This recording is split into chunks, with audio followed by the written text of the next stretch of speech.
Oh, there you are. I was hoping you'd make it. Come in, sit down. Welcome to the Story Well. If you've found your way here, then here is where you belong. Joining us at the table is Justin P. Kent, the only actor I know who has played both Forrest Gump and Dr. Frankenfurter.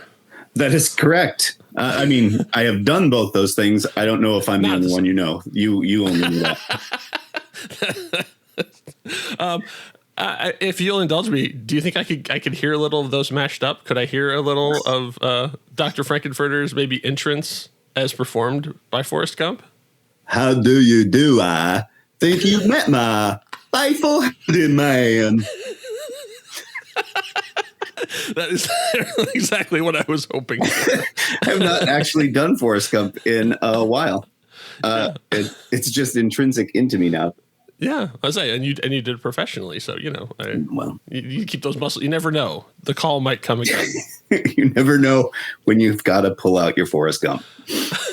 So, my question for you, I guess, to start things off is: we are both a fan of what are classified as bad movies. Yes.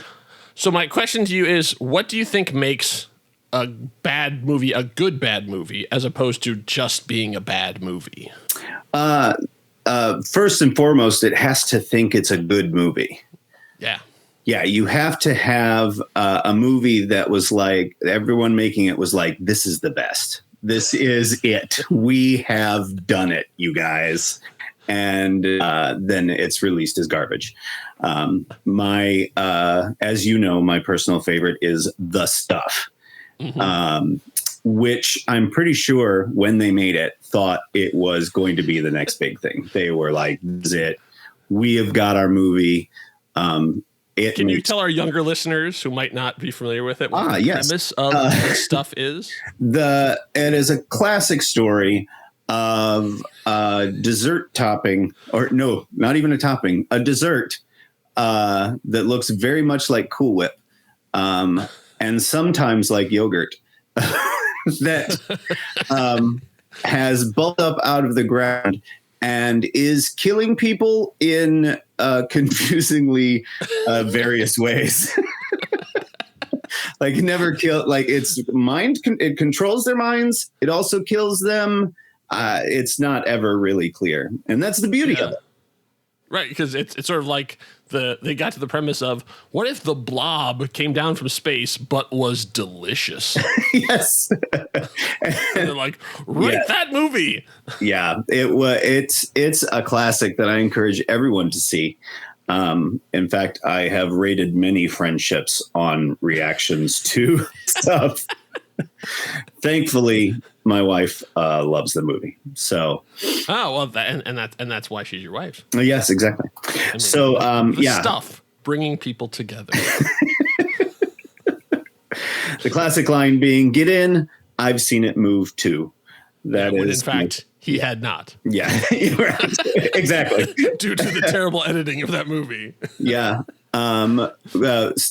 With a beautiful use of Garrett Morris as Chocolate Chip Charlie, a cookie mogul who is angry at the stuff because he's losing money and is constantly doing karate moves. Danny Aiello comes in for a moment with a large dog. It's a fantastic film. Then when you see a movie that's just bad, that the people went into the same intentions of like, this is going to be amazing. How do you sort of distinguish between the two where you're just like, I don't want to have anything to do with this ever again? That's a great question. It's kind of ethereal. I don't know. Yeah. It comes to taste, but it's also interesting that the sort of a consensus will form, right? Because there are people like the cult things who are like Killer Clowns from Outer Space is not a good movie, but no, it's a good bad movie, and a lot of people really like it. Right. Battlefield Earth is just a bad movie, and you're not going to get a lot of people going like, no, but. Yeah, you're not going to have midnight showings with people dressed up as characters in Battlefield Earth. Right. Although, there's a lot of openings in movie theaters right now. A case could be made. would be exciting to open, there's 4 closed movie theaters in town just sitting there. It'd be fun to open one up and just play cult, dress up and watch movies, and then force some. Just force cult status on movies. I say if you build up enough of a following, then you can inflict things on people because they just show up for the experience and they don't know what you're about to show them. And so it's like they sit down and then the credits roll on. Mosquito. Oh, Mosquito is one of my favorites. I know, which has one of my favorite horror lines, which is after... At this point, we do not know that there is a giant mosquito flying around through this town. Yes. And she hits this weird object thing with her truck and it gets away, but leaves something behind. And so she runs to the front of her truck, pulls this shaft harpoon looking thing out of her grill and says, "It's a proboscis." Yes. And I like to point out that the term proboscis is used so much in that movie.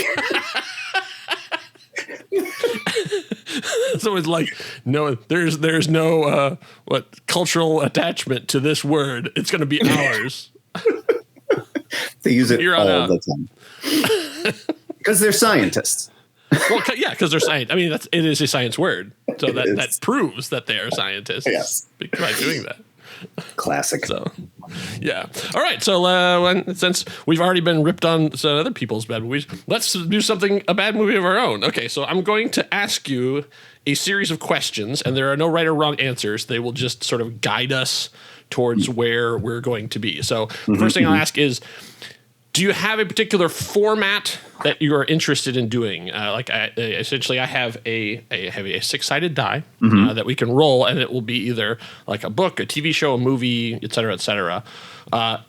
Or you can, if you have a particular thing in mind, if you want to do like let's do a movie, let's do a television show, we can do that as well. You can or we can let the dice decide. We can let the dice decide.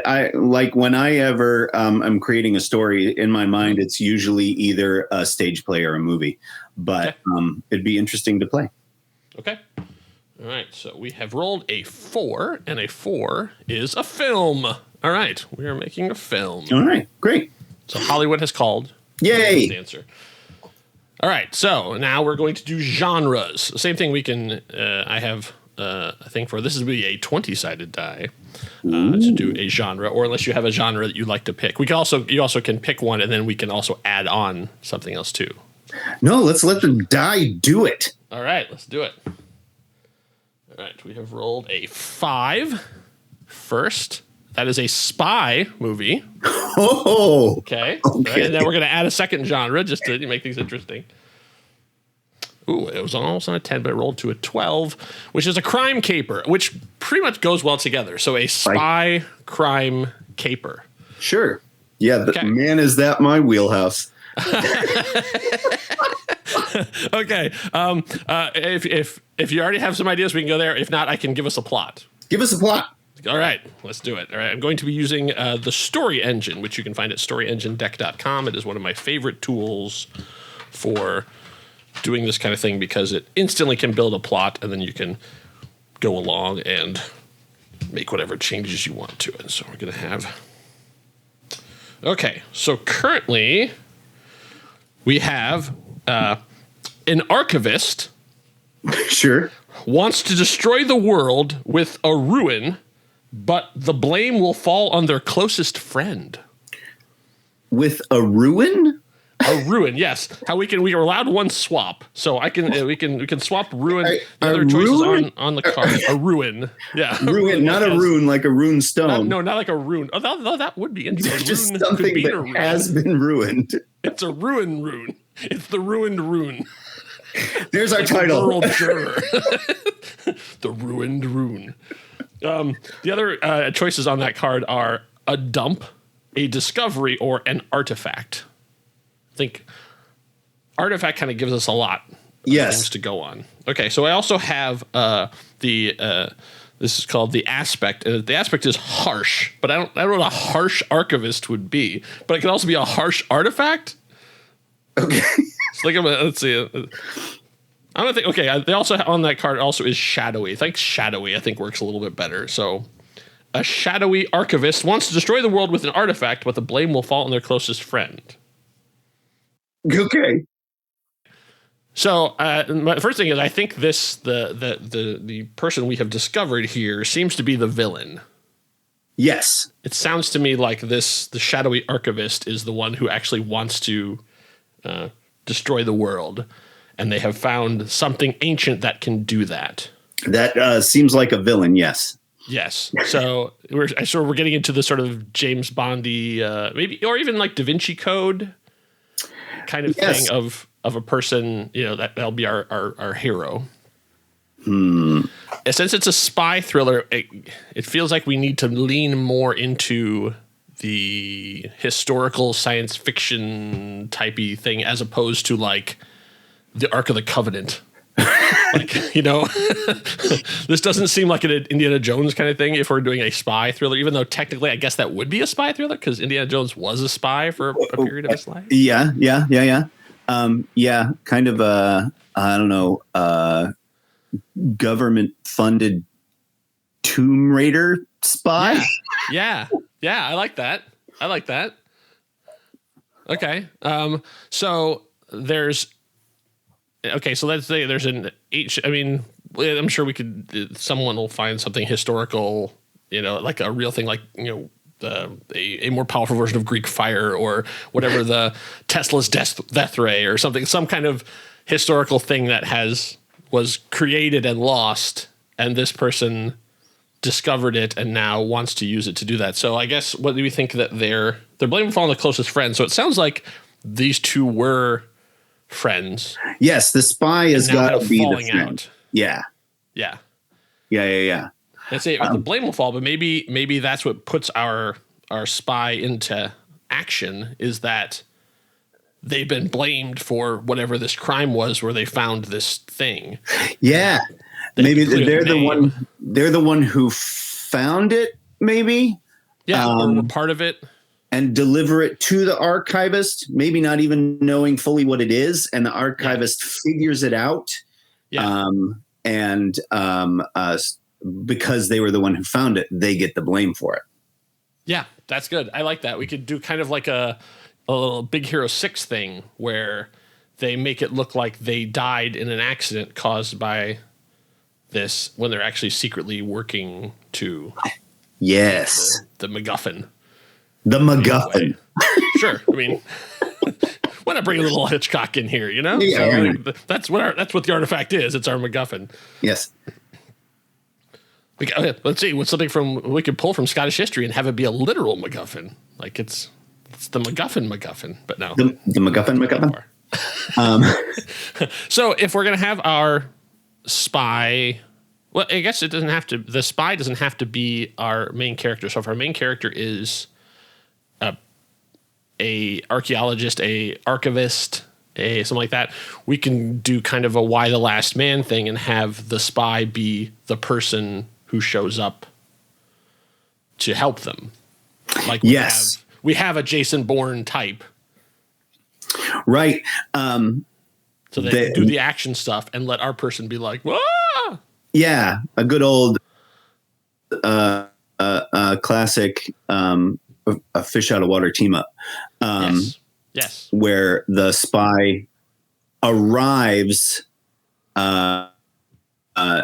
to take down or take into custody this person who they think even the spy thinks they are to blame.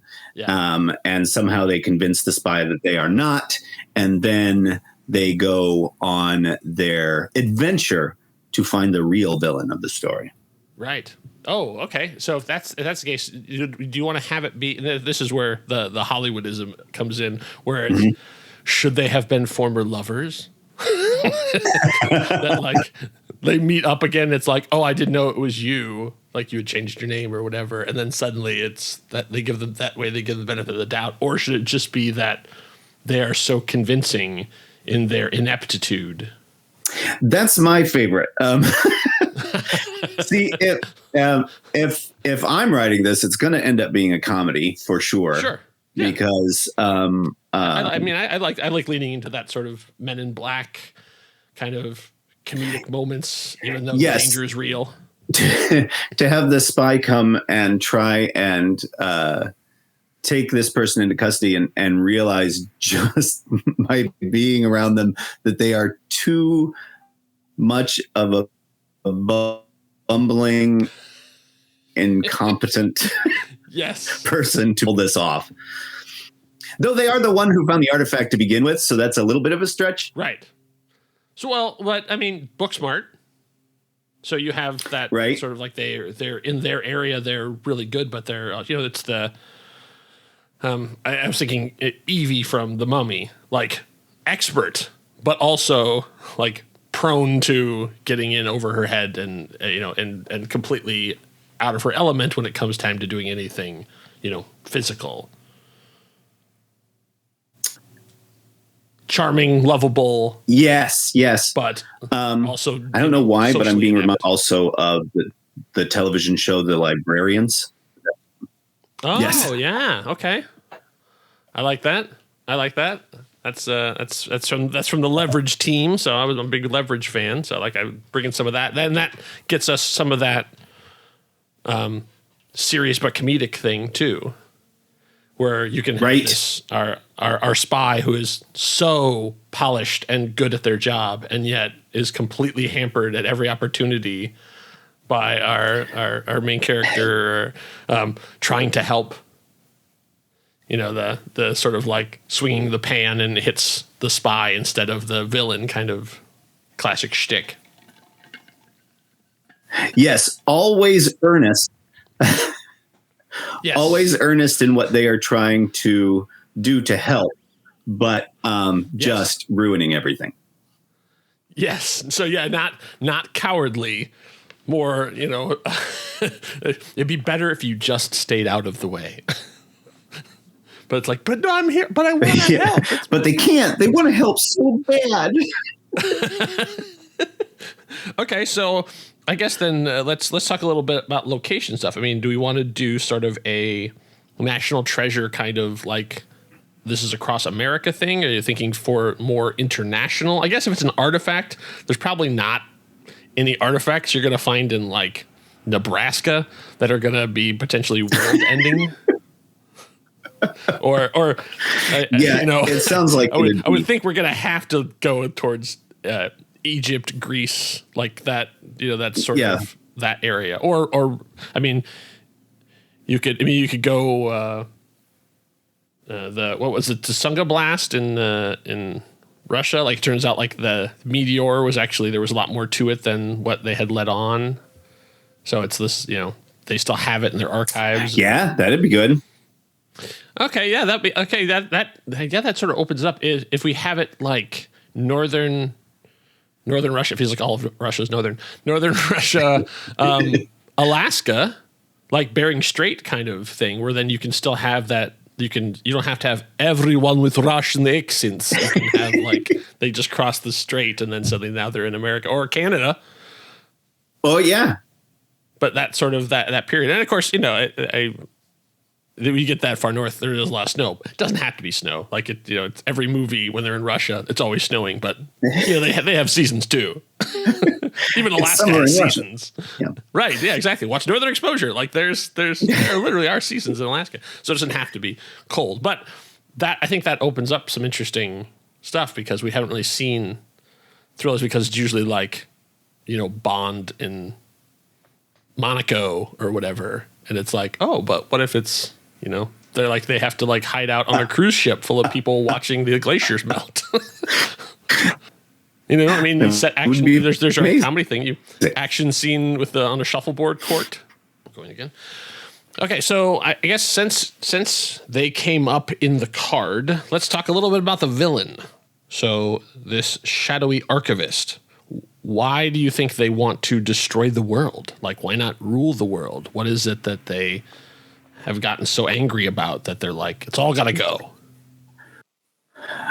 We could pull a classic. It is the artifact or thing itself that makes them quote unquote evil. That, it has some sort of power over them. They are not intrinsically shadowy or maybe they have tendencies and it like enhances those tendencies to be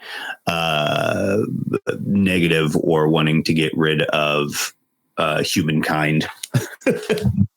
Just like Stan Lee, we could just like say radiation, and that explains everything. So it could be that they they got essentially a meteor came down and has been in the archives for a long time. And so this person, as an archivist, wanted to find it and then found it and then has been studying it. So they're in close proximity to it. Yes. More so than anyone else. Right. And so the zeta waves, I don't know, that it's putting out the Catherine Zeta waves. Sure. Catherine Zeta Jones waves. Are have been slowly basically sort of giving them fatalism, like things aren't working out and it's the self-fulfilling prophecy of like, this thing makes me not want to be around people, so I'm not around people, which makes me hate people. It's that the cycle keeps going. And so they finally get to, but they become more and more withdrawn. Yes. And then, looking at, all you have to do is turn on the news and you can see, hey, we got some problems, and maybe just kaboom. Or could it be that they want to spread the influence of this thing to everyone? So like, if you drop the meteor in a volcano, then now it's going to spread over the entire planet and everybody's going to be infected by this thing. And like, now they'll all feel how I feel. Yes. But doing that would make everyone so against everyone that the world would destroy itself. Yes. It would make it worse. It's there's a Stephen King story called The End of the Whole Mess, where someone's trying to do the opposite, where they find there's this spring of water that makes people just mellow. Like they're just fine. They're just like, they just don't want to fight. They just don't hang out. They just want to be cool. And the guy's like, this is awesome. Everybody needs to have this. And so he decides to drop a tanker of it in a volcano and it's going to erupt and spread over the world. Not realizing that what's happening is mental degradation. Like basically he's giving the world Alzheimer's. Like it's causing their minds to regress. Yes, perfect. So exactly like that. So but the opposite. Right. Makes everyone angry, which brings us to, I just lost the movie. What do you think? Tell me what you remember. The British action series, The Kingsman. The Kingsman. Oh, Kingsman. Okay, yeah. I was like, that doesn't narrow it down. There's a lot of British actors. Yeah, edit Kingsman, that out. Yes. Just edit to it. No, to me I'll going edit to make myself really part. Oh, you must be referring to Kingsman. Yes, that's it. The Kingsman.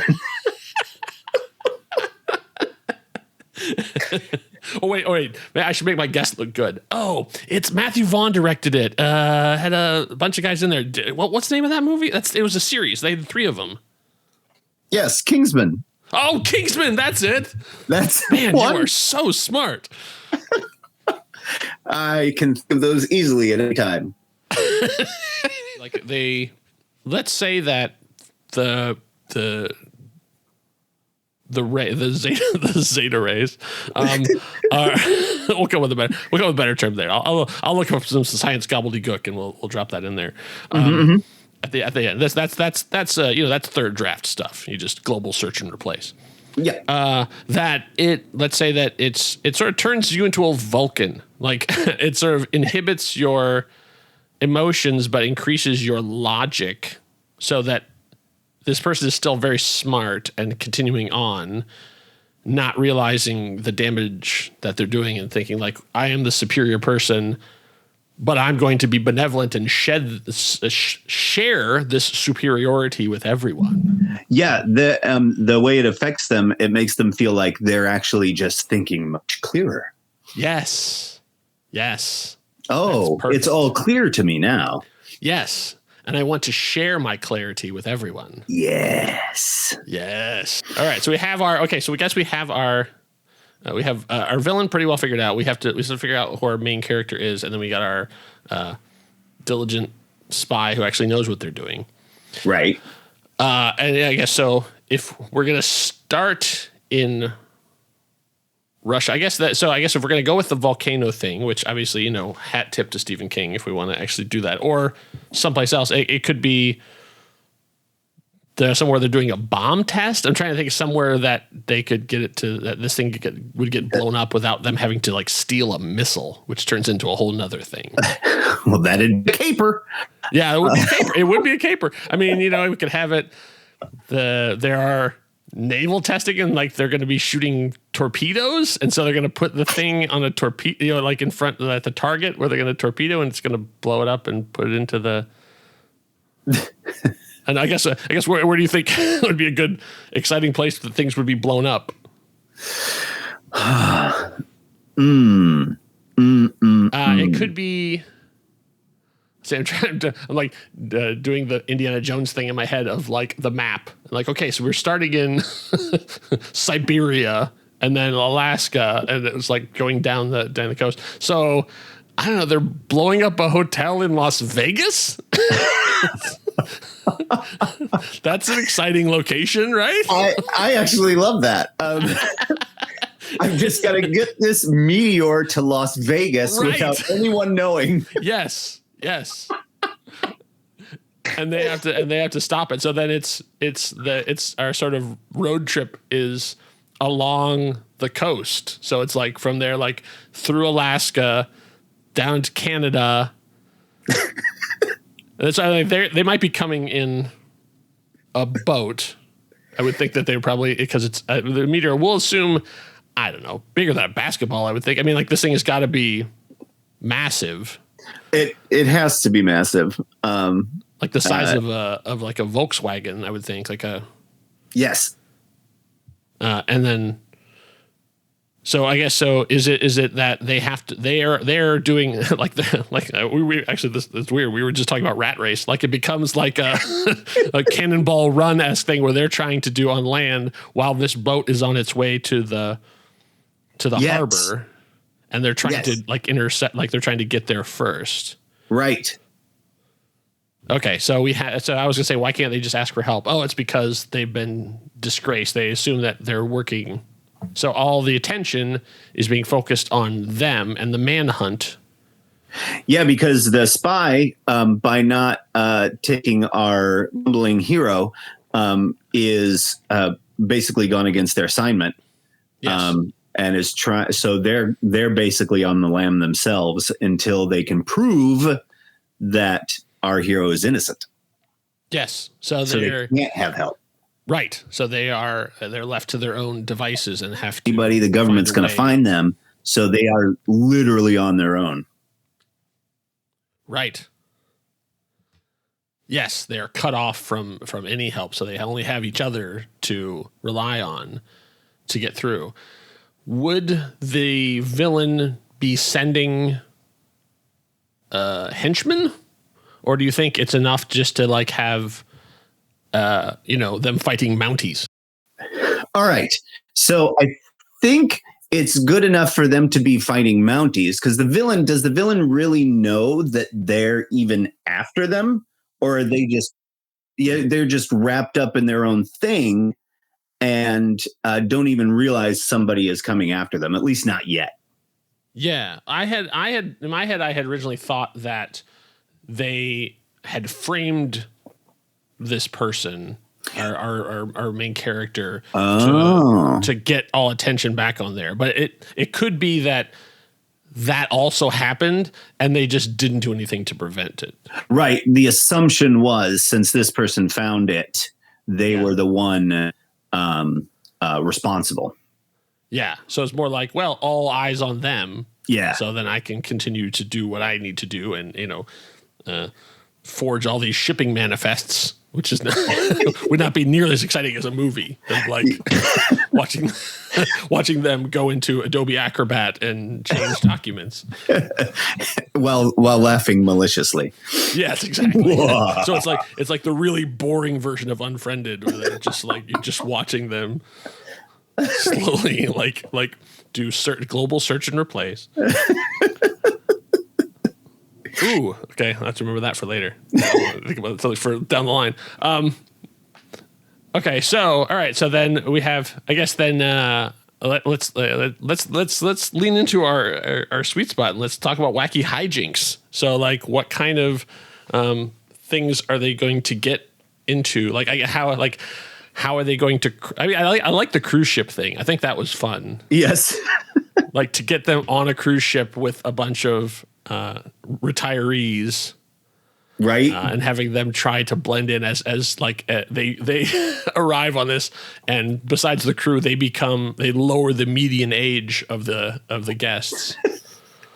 Or like their idea would be to, I don't know, hijack this cruise ship. Like they're gonna get the spy is going to get into the what's the cockpit of a boat, the control room. Yes. And they're gonna just like put this cruise into overdrive so they can get there in time. The bridge. Sorry, the bridge. I was like, yeah, the bridge. So they get into the bridge and like ship cockpit's pretty good. Yeah, they like take this cruise ship and put it into overdrive. So all these people are like getting ready to enjoy their cruise, and all of a sudden this cruise ship is just whipping through the ocean. I don't know. Can cruise ships whip? Oh, well, I was thinking if it suddenly doubles acceleration, you could have like they're out on the Lido deck and they're having a dance, and then suddenly she like throws it into like, whatever 40 knots. I don't know how fast cruise ships can go, and then suddenly everybody like everybody goes whoa, and like almost in unison, like the dancers all like lean to the side as their hats are flying off into the ocean. And for them, they're also full of buffet food and free drinks that they're just like, woo, like there's no. They're like, this is great, we love it. Like wasn't an iceberg, was there? No, all right, then party on. So yeah, I like the idea of our hero having to like distract the captain or like the crew, and trying to be like to try and pass a charisma check while the spy is going in to like reroute them. Yes, to land and it is now a straight shot at a top speed. Yeah, it's like, oh, the boat was actually originally going to Baja California or whatever, and so they're like, no, we gotta get to land, we gotta get to because they picked up somewhere in the area around Alaska, so then they have to get them to like land in something on the coast into there, and then having to then make their way through Canada, and then we can have a wacky border crossing. I don't even know what like. Hey, I just like this idea of a scene where all the they finally get to Alaska, and they like jet out to get to their next mode of transportation, whatever, our hero and the spy. And then you see all these people who are on the cruise just confusingly stumbling out of a cruise ship. Yeah, all in their Hawaiian shirts and drunk and disoriented. And it's Canada. It's just like, but they're all still having a great. They're wearing flower lays and they're like, woo! It's like a little disheveled, a little disoriented, but enough drinking them that they're fine. Right, exactly, and everybody's so welcoming. That's. I was just thinking when they get to the border crossing, Kyle Kinane has a story he tells about when he got deported from Canada, and he was so angry, and he said, but the police officers were so unbelievably kind to him that it just like completely threw him. It's a fantastic story, but like I love that idea of them trying to cross over, and like you're gonna have this like severe border crossing thing, and these guys are like, "You doing all right? Can we get you something? Like, you look a little thirsty. Can we get you something to drink?" And then I'm thinking and of course our hero just leans into it, is like, "Oh, that would be fantastic." And then the spy's going like, "What? But this is the like there's like two different interrogations are happening." You don't understand. We don't have much time. And he's just like, "I don't know why she broke up with me. I mean, I think we were having a good time." It's like, you got to listen to her. You got to listen to what she's saying to you. It's not all about talking. Thing in a relationship. You got to listen to. Yeah, you're right about that. Right, I do need to listen. Taking back to the, she's like you can even do like a picture-in-picture thing of like on one side that's there's our Kingsman on one side that's happening, and the other side like she's choking out her guy, making an escape as the guy's like, "You know what? I think I'm just gonna let you guys go," and then she kicks down the door and knocks him out. Is this chamomile?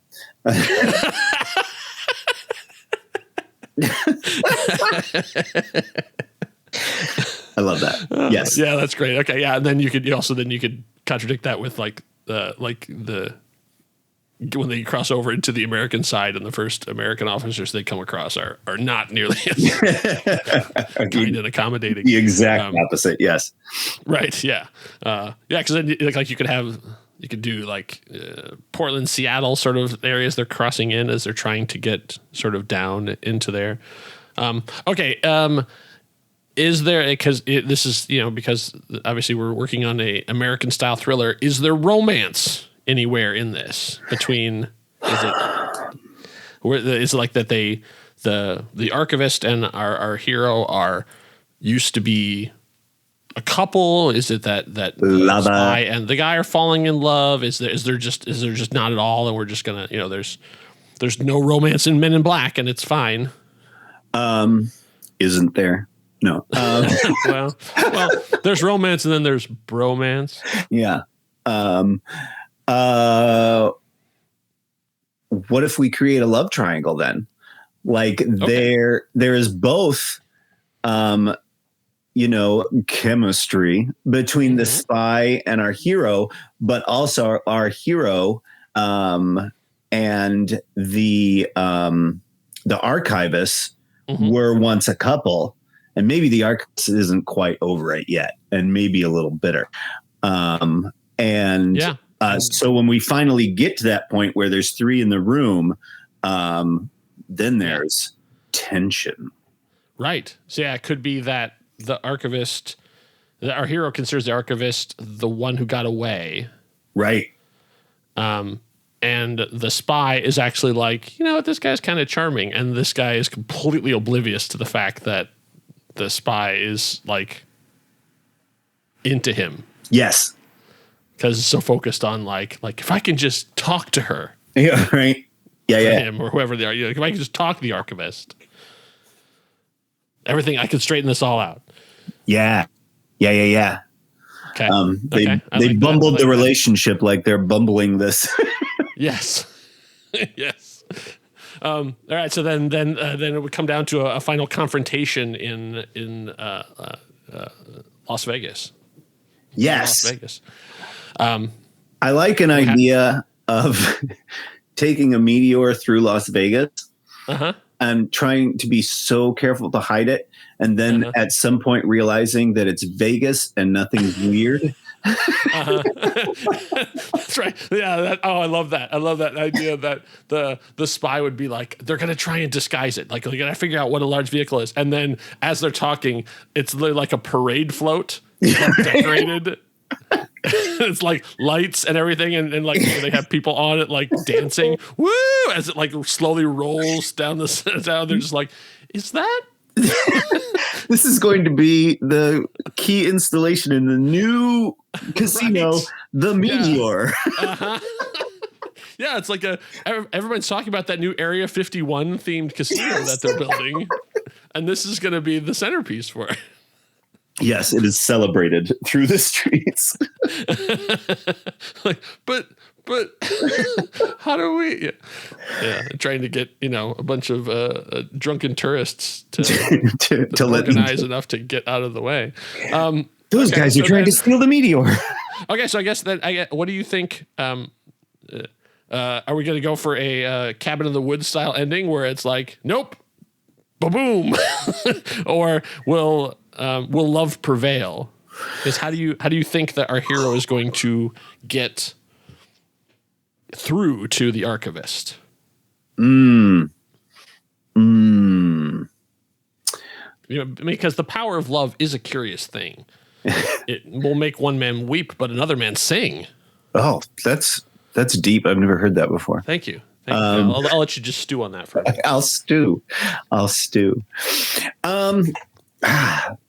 Do you think the hero has any inkling as to what the meteor's quote unquote powers are over the archivist? Like they figure it out at some point, or maybe the spy does. Like they figure out that because our hero could be so confused. They're like, no, they wouldn't be doing this. They're not like this. This isn't them. And finally realize at some point that it's the control of the meteor. Yeah, I think that would be a really good, let's say, 3/4 of the way through the movie, like after Canada, as they're sort of making their way across, they're hiding out in a motel or whatever, and the spy has gotten the intel archives. Like they had taken the data from the thing, and we could even do video logs, and she can say like, hey, I put together an iMovie. Let me show you this thing. And it's watching the degradation. Right. Of like, I'm so excited to finally get a chance to study this thing. It's like, yeah, things are not going great. And then basically watching sort of the as you sort of in this montage, like watching the emotion just drain out of this person until they become like Ice King. Yeah. Okay. Yeah. They just get, crazier and crazier. And yeah, exactly. Yeah, just watching it, or Old Man McGucket. Like you start from Gravity Falls. You sort of starting from this place, and then slowly, over the course of this time, you get to see him become, Hornswoggle my haversack. See them turn into a villain. But somehow not in an overwhelmingly sad way to ruin the tone of the film. Right, exactly. It'd just be like more and more. Yeah, exactly. Just more and more, as opposed to just like they just become extremely emo. What if they let their hair grow over their eyes? Yeah, they're wearing black t-shirts. They've dyed their hair. Or just like, ugh, no one understands me. Life is so hard. I'm just going to destroy everything. You start out with they're wearing a Taylor Swift shirt. By the end, they're wearing a Cure, the Smiths. It's like the Final Fantasy. They have just like 9 Inch Nails. You could also do, if we go back a little bit. That would be really funny, is watching the progression of their depression by which band shirts they're wearing. We could also make it a conversation. She's crossed the My Chemical Romance line. We're doomed. We can make it a conversation like we were talking earlier about the conversation between our hero and the Canadian Border Patrol. Yes. If the discussion over chamomile tea with the Canadian Border Control agent makes them realize that it's not them. Like they have that discussion with them. Like, that's just not them. Well, maybe it's not then. It's not yeah, exactly. You're right. It's not. I know the stereotype is that Canadians are nice, even though every Canadian I've met has been that nice. Right. I love the idea that while she's the spy is fighting her way out, and I say we haven't assigned really gender to any of these things, but like as the spy is fighting their way out, the hero is explaining the plot of the movie. Yes. And the Mountie gets it. Like, oh, what a terrible series of circumstances you've had. Like, that makes perfect sense that you'd be targeted by this thing. We're going to clear this whole thing up. And then it was like, boom. Like, yes. Yes. Or do both of those things. Jumping back to a previous plot point, even though you're making a good point. I was like, ooh, and we could do this thing from then. Okay. I like it. All right. So, I mean, I think love will win in the end. I don't know how they're going to end up stopping this thing, but I think probably be something. Maybe that is setting the seed for it. Like, as she has to, like, as maybe then we get to our big fight scene of like the spy is having to fight her way to try and press the button to stop the casino from being blown up, which will then also blow up the meteor, which will then shower the whole area. Okay, hear me out. But then something he learned from that Mountie, then who will like bring back, and that will be what gets through to the archivist to make them go. What I'm thinking, if we go like full absurdity, they capture the archivist. They have them, and they bring in the Canadian to talk to them. There's somebody to talk to, and they brings up on FaceTime. Yeah. They exchange numbers or everything. They exchange numbers, of course. You need anything else? Let me know. And like he airplays it onto the big screen of the thing, and it's just like the control room. Yes. Right. Or the casino televisions. I don't know, wherever we are. Here's someone who I think you might really listen to, and you throws up. It isn't you. Yeah. Hey, I heard you're going through a tough time. Just want you to know that we're all here for you. We all have those thoughts, you know? Yeah. But you can't let them win. Yeah. Oh, God, I love that so much. This one throwaway gag from earlier ends up being the thing that brings it back around. It's just like, I'm not good at this, but I know who is. Boom. Oh man, that's so good. I love that. All right, yeah, that absolutely is the. Now the most difficult question and the final question. Yes. What is the title? I have one idea. It's not great, but it's something. But if you have something, I'm happy because I don't think this is not going to beat it. I'll put mine out there, and then you can try that. This will be the rule of improv. Okay. I'll put out an idea. You come up with a better idea because my idea was global search. Okay. Because that has come up a couple of times. That is our D. It's barely a passing grade. Right. Now we're going to edit out some silence while I sit here and just stare at the wall. Yeah, we have there's a bit of a chase, there's a bit of thing, there's I don't want to have like chain reaction because like I don't want to have it sound too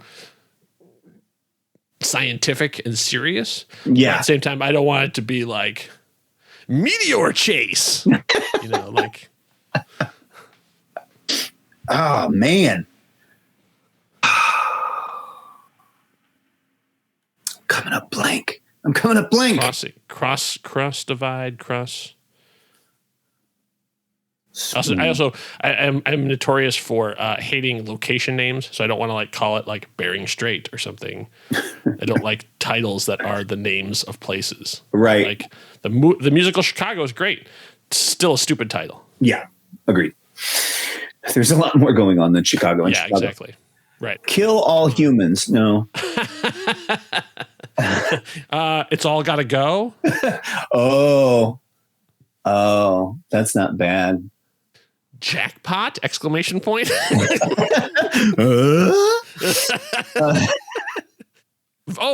Oh. This is so stupid. All right, here we go. Vegas or bust. That is low key perfect.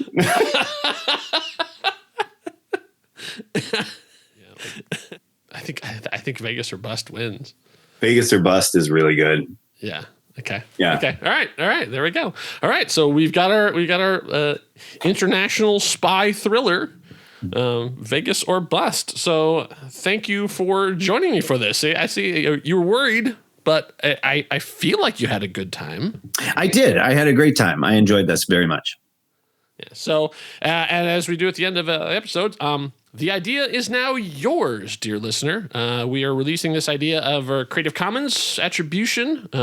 Go if you're inspired by this, if you want to do it better, if you think you got a better idea, show us, take it. Like, it's all yours. You write a movie, write a play, write a book, whatever you want. The idea is yours to do with as you will. All we ask is that you link it back to us so that we can read it and hear what it is that you came up with it. So, but thank you for joining us, and thank you for making up a story with me. Thank you. Well, the stories won't write themselves, so back into the world we must go. If you'd like to hear Justin Kent's wonderful singing voice, you can hear him on the original cast recording of the musical Rockabye, available for purchase and streaming at the finest music purveyors. Additionally, my audio drama, The Swashbuckling Ladies Debate Society, which Justin has featured heavily in, is available in your podcatcher of choice. Thank you for stopping by. If you're in this part of the world again, there will always be a place for you here at the Storywell. Now, go tell your story.